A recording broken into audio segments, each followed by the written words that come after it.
Welcome. In front of me is a Samsung Galaxy S24 Ultra, and today I'll show you how you can insert your SIM card into this phone.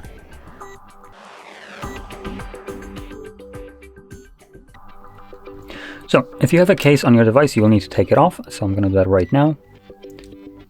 And next, you want to grab the SIM eject tool, which comes provided with the device in the box.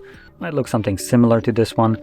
And once you have that, you can use it to pop out the tray. But if you can't find this, you could just use a paper clip, stick on one of the ends, and it should work basically as well as this. Anyway, the tray is located at the bottom of the phone, as you can see right over here. It's a tiny little cutout.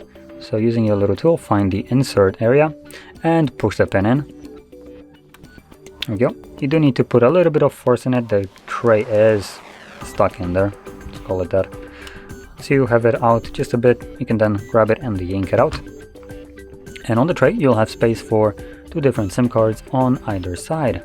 Now, one thing to keep in mind is, well, the back side of the tray, the one that goes kind of like this, so from the bottom, has this little plasticky area right here that basically means that you need to push the card in.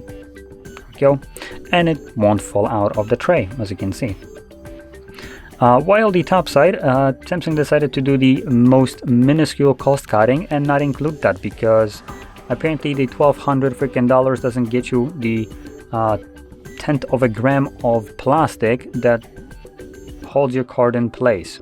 That's too much money wasted, apparently. So I'm mentioning this because while putting the card on the bottom side, as you can see, it holds well. If you do it on the top side of the device and you flip the tray over, the card will fall out. It also might come loose, so if it's not going into the designated area easily, don't force it in there. The card might have just kind of come out of its intended position, because there's nothing holding it in place anymore. So anyway, once your card is on the tray, carefully put it back in, push it all the way, and the card should start working right away. As you can see, it's telling me to verify my SIM card PIN, which will now unlock the SIM card.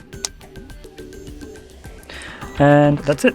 Now, one more thing that I'm going to mention for people that are also using eSIM.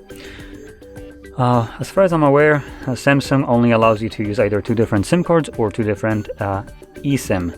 So, now that it's open automatically, you can see we have a SIM card. If I have a SIM card, I cannot have an eSIM, even though it would still be two of those.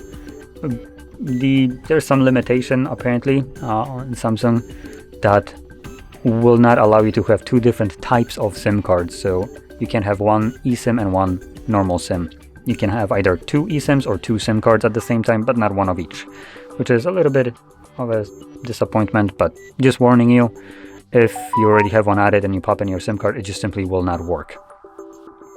But anyway, with that being said, hopefully you found this video helpful, and if you did, don't forget to hit like, subscribe, and thanks for watching.